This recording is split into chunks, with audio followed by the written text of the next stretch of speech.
Hola y bienvenidos a The Ring, el nuevo espacio de debate político en Euronews, donde cada semana se reúnen las voces más influyentes de la alta esfera europea. En esta edición especial estamos en el Ateneo de Madrid, una institución emblemática situada en pleno corazón de la capital.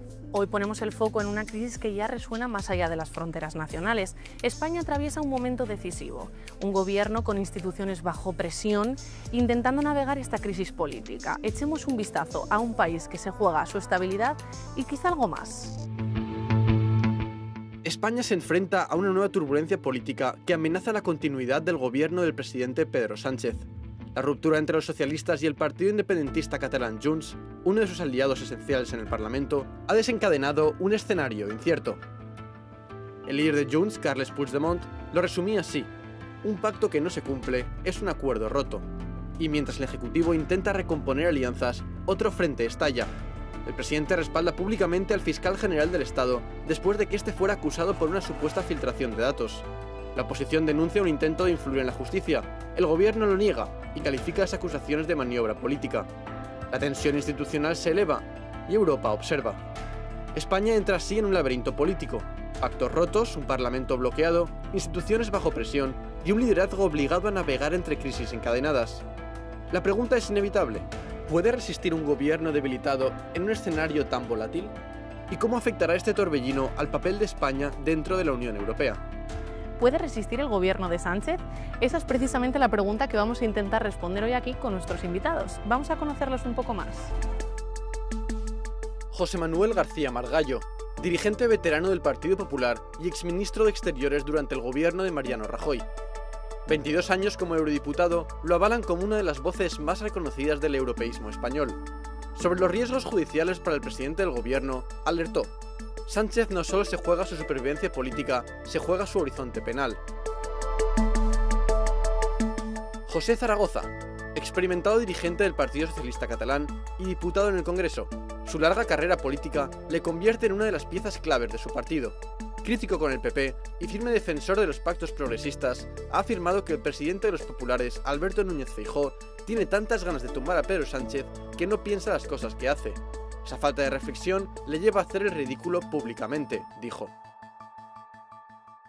Bueno, un duelo político para un país en encrucijada. Bienvenidos, José Manuel García Margallo y José Zaragoza. Hay muchos temas que vamos a tocar hoy aquí, pero si hay uno que ha copado los titulares y las portadas las últimas semanas, ha sido la ruptura de Junts con el gobierno de Pedro Sánchez. ¿Qué supone esta ruptura para la estabilidad del gobierno? El gobierno de Pedro Sánchez, desde que entró en el gobierno, está gobernando con pactos. Es un gobierno que nunca ha tenido mayoría parlamentaria. Siempre hemos tenido que pactar con otras fuerzas políticas. Y eso pues es una cultura política que en España no existía. Es decir, en otros países europeos están más acostumbrados al multipartidismo, a las alianzas políticas. Solamente has de ver las realidades políticas en Europa para saber que esto para nosotros es nuevo. Entonces la ruptura con Junts lo que produce es eso exactamente: más dificultades, algo a lo que ya estamos acostumbrados. Exactamente, porque sí que es un poco más nuevo incluso, porque antes Junts sí que estaba de parte del gobierno de Sánchez, entre comillas, o pactaba con ellos.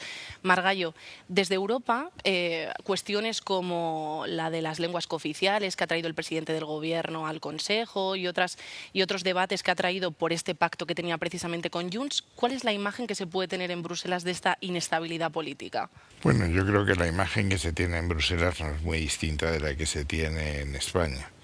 Es un gobierno, como ha dicho mi amigo José Zaragoza, plural. Lo que pasa es que es de una pluralidad excesiva. Es decir, lo que une al gobierno es un modelo que a mi juicio es un modelo distinto al modelo constitucional. El pegamento que les une es llegar a lo que se llama una España plurinacional, aunque no se han definido cuáles son las naciones que integrarían el conjunto. Como eso no es posible desde un punto de vista de la Constitución, lo que se está operando, en mi opinión, es un desguace del Estado. Lo que quieren los separatistas no es tanto ya sacar a Euskadi y Cataluña de España. Eso saben que no conduce a ningún sitio, se conduciría a la exclusión de la Unión Europea, sino sacar a España de Euskadi y Cataluña. Y lo que se está produciendo es una cesión permanente cada vez que se produce una votación en que se necesita el concurso de estas fuerzas de temas muy centrales. Y estamos ahora en un momento capital, que es el intento de establecer un régimen singular desde el punto de vista fiscal. Y eso es el final de la nación, porque una nación en el siglo XXI o es un entorno de solidaria o simplemente no es una nación. Bueno, la nación no se acaba porque se transfieran las competencias en policía, como hizo el señor Aznar, ni la nación se acaba porque se transfieran las competencias en impuestos como el IRPF, como hizo el señor Aznar y el gobierno del Partido Popular. Es decir, la Constitución española... Pero empezó Borrell con el 15%. Sí, pero vuelvo a decir, una cosa es que comienza, pero estás haciendo una descripción de hechos. Y claro, tú no puedes argumentar que los mismos hechos por partidos diferentes tienen un contenido diferente, que es lo que estabas diciendo. España no se desmonta. Lo que aquí se está discutiendo es si se respeta la Constitución, que sí dice la indisoluble unidad de España, pero al mismo tiempo también reconoce la diversidad de lenguas oficiales. El catalán, el euskera, el gallego. Está en el artículo de la Constitución, está clarísimo que se contempla la cooficialidad de las lenguas. Y como por ejemplo las comunidades autónomas tienen el acceso a su autonomía fue por artículos diferentes. El artículo 3 de la Constitución dice que los españoles tienen el derecho y el deber de usar el castellano y que las demás lenguas serán cooficiales en el ámbito de sus respectivos territorios. Y segundo, no se puede comparar la cesión de competencias, como por ejemplo en policía, o la cesión del 15%, luego el 30% y luego más, con un cambio de sistema en materia de financiación. No es lo mismo que haya un régimen común para todos que garantice la igualdad y las... No hay un régimen común para todos porque en el País Vasco tienen el concierto económico. Porque está en la Constitución. No, pero ¿verdad? Son los pero la palabra todos significa todos menos unos cuantos. No, porque has dicho cuando todos lo que diga la Constitución. Pero pero has dicho igual para todos y no es cierto, porque la Constitución, por eso es lo que estoy diciendo yo, la Constitución determina diversidad. Es decir, lo que estamos discutiendo no es que estemos todos iguales, sino cuál es el mejor modelo para que funcione el país y podamos convivir todos y seamos eficaces. Porque a la que engañamos a la gente diciendo que todos somos iguales, cuando la Constitución no te dice que todos somos iguales fiscalmente, ya se ha acabado la discusión. Estamos hablando de algunas particularidades. Es importante también decir que se ha hablado mucho del catalán, pero también se estaba proponiendo incluir el euskera y el gallego, o sea, no solo el catalán. De todas formas, te preguntaría si esta es una medida que Sánchez habría propuesto de no ser por su pacto con Junts. ¿Habría propuesto, por ejemplo, llevar el euskera al Parlamento Europeo? La política muchas veces se produce en avances que las sociedades van asimilando como propios, es decir, las reformas. ¿Por qué tuvimos que hacer la reforma sobre la ley del aborto y que no estaba contemplado en la Constitución? Porque la sociedad va avanzando y vamos haciendo mejoras en estos temas, como el matrimonio igualitario, es decir, las sociedades van haciendo cambios. Al inicio de esta legislatura incluimos el uso de las lenguas en el Congreso de los Diputados. Se montó un debate intensísimo, era la ruptura de la unidad, y ahora es algo común, normal, aceptado por todo el mundo y no genera ningún problema. Por eso estamos planteando estos debates también en la Unión Europea. ¿Esto que está ocurriendo con Junts es algo endémico del caso español? Porque también hay más nacionalismos en Europa. Efectivamente, España tiene una singularidad que no tienen otros países, que es muy antigua. Es decir, Cataluña ha planteado la secesión pues en la rebelión de los catalanes en la época de Olivares, en el Estatuto de 1932 en la República, se planteó el proceso pidiendo la independencia, cosas que no han ocurrido en otras partes de Europa. El problema es que ahora estamos en Europa, gracias a Dios, y para que una parte de un territorio se separe y se declare Estado, no basta que ellos se declaren Estado, sino que sean reconocidos Estado por la comunidad internacional. Esto de la ruptura de Junts con el gobierno de Sánchez es muy importante, pero quiero que toquemos otro tema, que es el caso del fiscal general del Estado, que supuestamente filtró datos de la pareja de la Comunidad de Madrid, Isabel Díaz Ayuso. José Zaragoza, te quiero preguntar, ¿es legítimo que el presidente se posicione de parte del fiscal general? ¿Es una cosa que la oposición está ampliamente criticando? No, la primera que me gustaría precisar es una cosa tan sencilla en estos temas, es que una cosa es acatar una sentencia que la acatamos todos los responsables, y otra cosa es que tú puedas discrepar de las sentencias. Es decir, discrepar, la opinión sobre una sentencia es el básico en nuestra Constitución, que es la libertad de expresión, y si el presidente del gobierno tiene confianza en esa persona, pues es lógico que lo exprese sin ningún género de dudas. Esto no hay ninguna duda en estas cuestiones. Margallo, ¿es esto una politización de la esfera judicial? Vamos a ver, es el primer caso en una democracia liberal en el continente europeo y en los demás países de otros continentes que aceptan la declaración liberal, que es el Estado de Derecho, la separación de poderes, la independencia judicial, que el guardián de la ley, que es el fiscal general, se sienta en un banquillo ante un tribunal, en que están la defensa, la ejerce la fiscalía, que son sus subordinados jerárquicos, y la abogacía del Estado. Es un caso absolutamente inédito. Es obvio de que se pueden discrepar de las sentencias.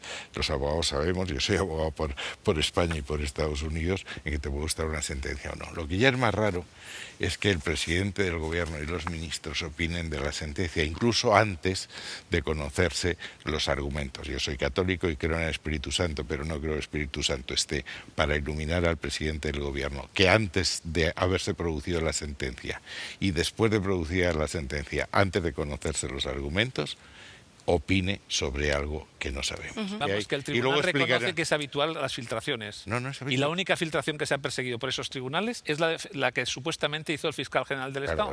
Es un elemento José, curioso, ¿no? Perdona, José, es que lo que dice el Código Penal es que quien está obligado a guardar un secreto no lo puede filtrar. Eso está penado y por eso hay una sentencia. Y no dice... ¿Y por qué no se investigan las multitudes y multitudes de filtraciones de sumarios judiciales, sentencias judiciales, que incluso se justifica por parte de jueces que es algo habitual? Claro, porque fíjese si es algo habitual que el mismo tribunal dice, para evitar que ellos filtren la sentencia, sueltan el fallo antes y no te dan los argumentos jurídicos. Vamos a ver, eso es un argumento que no está a tu altura. Es decir, no, es para poner el contexto europeo. No, pero dice, te pongo un ejemplo que va a entender es que todo es singular en Europa, lo que está pasando en este proceso. Es que este proceso es atípico. Lo que está pasando claramente, además lo estamos viendo con la participación, una de las acusaciones particulares, que es el Colegio de Abogados, que hace el Colegio de Abogados acusando un colegio de abogados beneficiado precisamente por la comunidad autónoma donde está la presidenta del novio precisamente del acusado, que todavía no se le ha hecho ni siquiera proceso judicial. Se condena antes al fiscal general que al que estaba el que había supuestamente cometido el delito. Es todo muy sorprendente, ¿no? Bueno. Todo en España es sorprendente. Estamos en otra situación atípica en que el presidente del gobierno ha dicho que él está dispuesto a gobernar sin el Parlamento, es decir, por decreto de ley. Estamos en una situación sorprendente en que, insisto, el fiscal general se sienta en el banquillo con su toga de fiscal general en ejercicio. Estamos en una situación atípica prácticamente todo, porque estamos al borde de llegar a una democracia iliberal. Claro que estamos en un tema atípico, por eso estamos tú y yo aquí, que nos llevamos muy bien, pero bueno, no como sobre este tema colegas. Hay mucha tela que cortar, vamos a volver a esto después, porque tú has dicho que íbamos a ver el prisma europeo, os preguntaré sobre eso más tarde, pero ahora os tengo que cortar porque es hora de que tengáis un poco más de tiempo para vosotros y os podáis enfrentar cara a cara.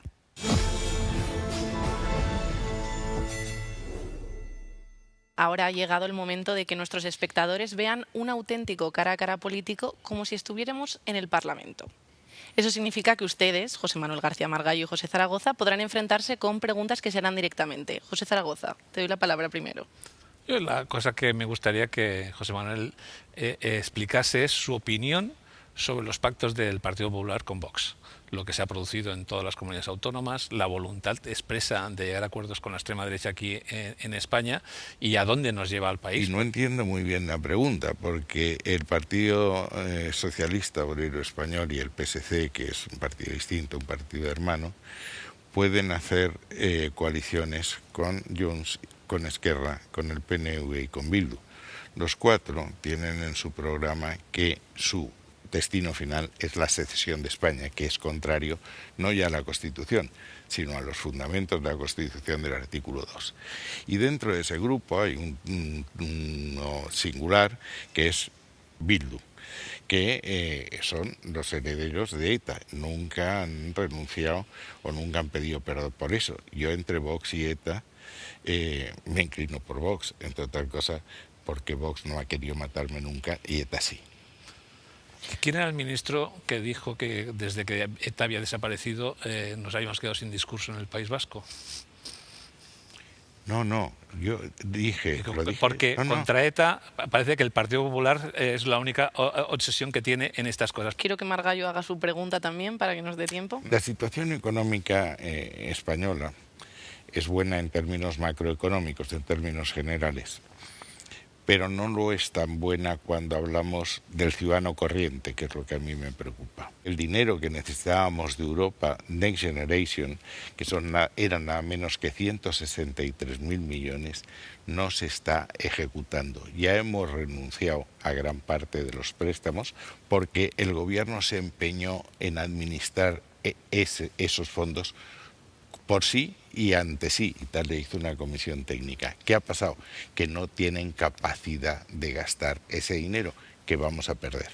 Y teniendo unos salarios reales como tenemos, unas deficiencias de productividad como tenemos, etcétera, es bastante absurdo el que renunciemos a gastarnos el dinero que se nos da. ¿Cuál es la razón? Como bien has explicado, hemos renunciado a unos créditos. ¿Sabes por qué? Porque en el mercado ahora de España, como la economía funciona, tenemos credibilidad, nos salen más baratos que a lo que nos cobraba la Unión Europea. Por eso se ha renunciado, lo explicó el ministro. ¿A qué plazo? No lo explicó mal. Lo explicó el ministro de Economía y yo... Dime a qué plazo son unos y otros. Si me dejas que siga explicando la primera cosa, porque eso no lo has explicado. No. Porque nos sale más barato los créditos. Por eso se han renunciado a los créditos, que no a los fondos a fondo perdido. Es decir, que son dos cosas diferentes en esta cuestión. La segunda cuestión, en España los fondos Next Generation se gestionan por el gobierno y con las comunidades autónomas, que se le hacen transferencias.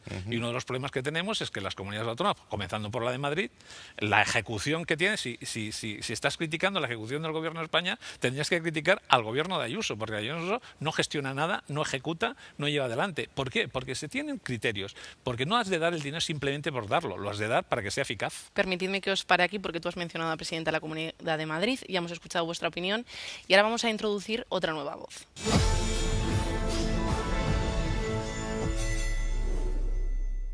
Si hay una voz visiblemente notoria dentro de la oposición, esa es la de la presidenta de la Comunidad de Madrid, Isabel Díaz Ayuso, quien hace poco dijo lo siguiente en sus redes sociales. Toda la prensa internacional recoge el fallo del Supremo porque no se concibe en una democracia libre utilizar los medios del Estado para hacer política delinquiendo. Y todo a costa de un particular. En ese banquillo, según Sánchez, se sentaba él mismo. Hoy el mundo sabe lo que está pasando en España. Estábamos hablando antes de la perspectiva europea.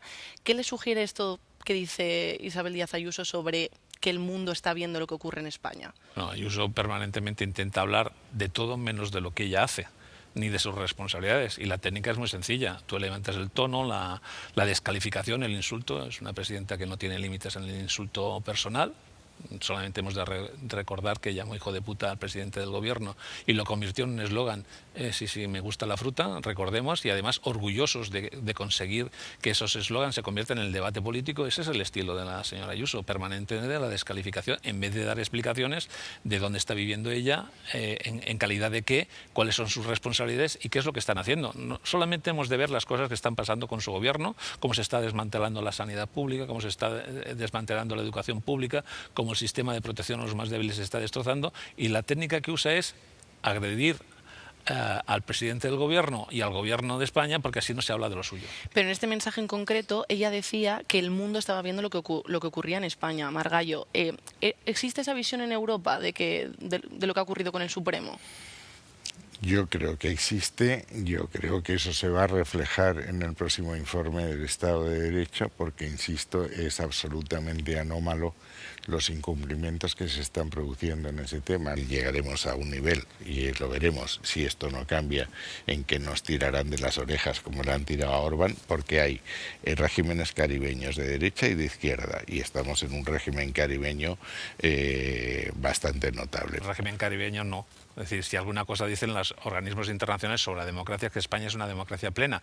Es muy curioso que llamen régimen caribeño cuando tú tienes todas las tribunas, todos los medios de comunicación, donde dices lo que quieres y puedes agredir verbalmente, insultar al presidente del gobierno, a cualquier miembro del gobierno sin ninguna dificultad, donde actúan, donde hay sentencias, donde la justicia actúa. Es decir, ¿dónde está el caribeño? Eso pasó. ¿Dónde está el caribeño? Es que al final, ¿sabes lo que pasa? Que uno de los problemas que tiene la oposición es que está elevando tanto el tono que se está desconectando de la realidad. Bueno, tenemos que hacer una pausa rápida, pero quédense con nosotros porque lo que viene promete más desencuentro político.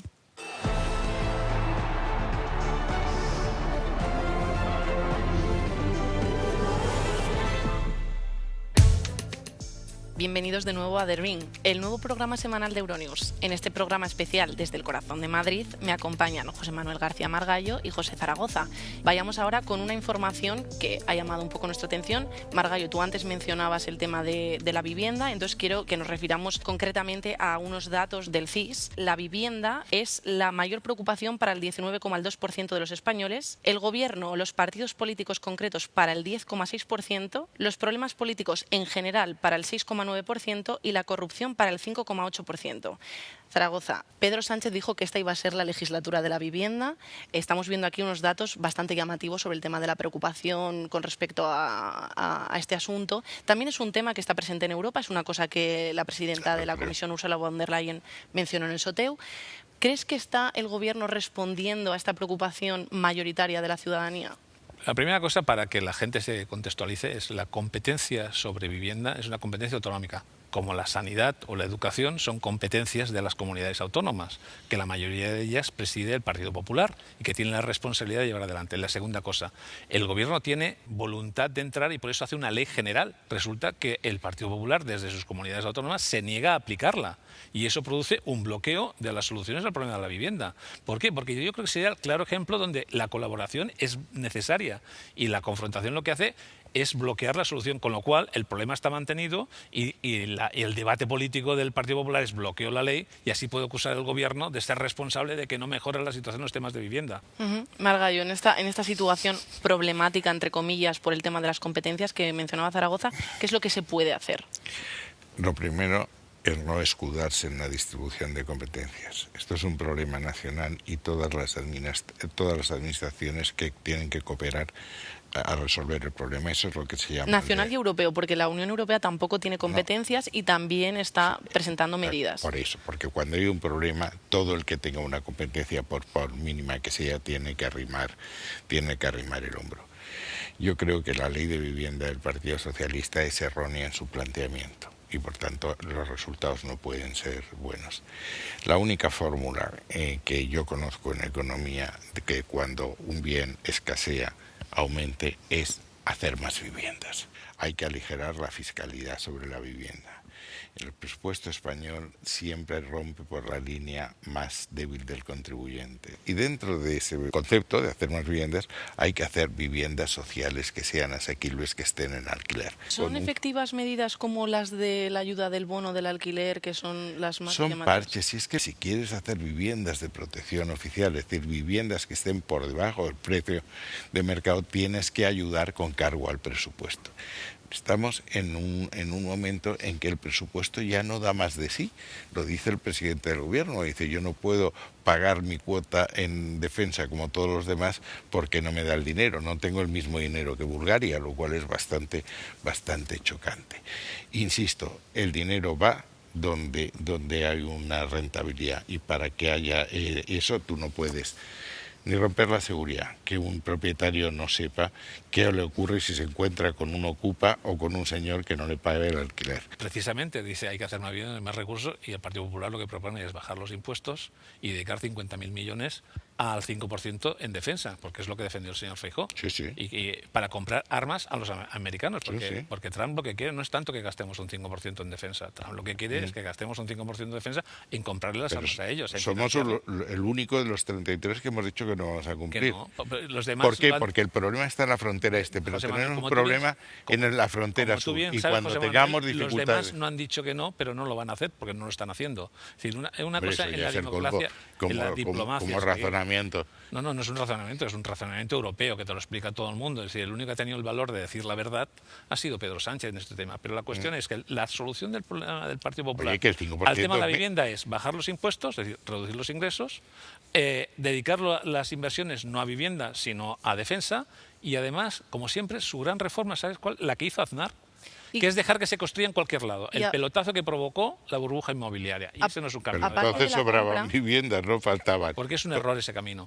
Aparte de la compra, te quiero preguntar cómo podemos responder al drama de los desahucios, por ejemplo, porque ha habido casos recientemente también bastante polémicos de personas mayores que se las expulsa de sus casas porque fondos buitres compran los edificios. Entonces, aparte de la ocupación que ya ha mencionado Margallo, ¿cómo se puede también responder a ese problema social? Delante de eso, lo que hay que reforzar son las ayudas sociales. El camino es las inversiones en protección social. Pero claro, si tú bajas los impuestos dedicados a estos temas, bajas las inversiones que tú dedicas a los servicios sociales, difícilmente podrás cubrir las necesidades de esta gente que se queda fuera.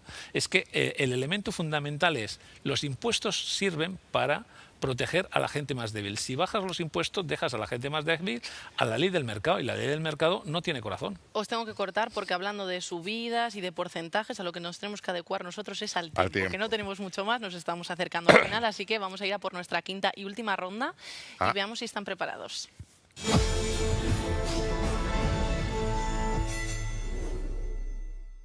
Bueno, ahora cambiamos de ritmo, les plantearé varias preguntas y solo podrán contestar sí o no, o al menos vamos a intentarlo. José Zaragoza, empiezo contigo. ¿Subestimó Sánchez la importancia de mantener su pacto con Junts? No.